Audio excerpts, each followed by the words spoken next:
ئیرۆ ڕۆژێکە غەمگینە جەمە تەڤایی مڵەتێ کورد و جەم تەفگەرا سیاسی کوردی کۆچکردنا داویە محەممەد ئەمین عەباس باوێ مزگین بڕاستی باوێ مزگین کەسێک هاتە ناسکردن کەسێک وڵات پارێز بوو ژیانەخوا دەست پێکێدا تەف دبەر خزمەتا کوردایەتیە دە و دبەر خزمەتا مڵەتێ کوردە دەرباست کرد ئێمە ژوەک ژمەتێ خواستن وەفەداریش بۆ هیوا کەسە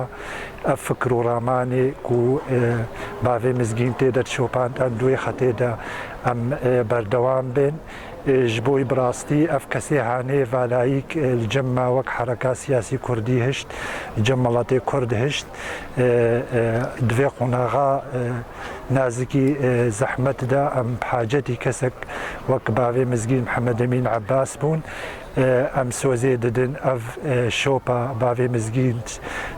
şopand em duê şopê de berdewam bin heta mafê miletê me yê Kurd bicî werê hêviya me ji Xwedayê mezinî mehrevan heye bavê mizgîn dilovaniya xweşa bike û hemû şehîdê Kurd û Kurdistanê dilovaniya xweşa bike her wiha em sersaxiyê ji Partî Demokratî Kurdistan Sûriya re dixwazin em ji heval û hogirê nemir bavê mizgîn re dixwazin em bêjin bila serê we sax bê serê gelê Kurd sax bê serê tevgera siyasî Kurdî sax bê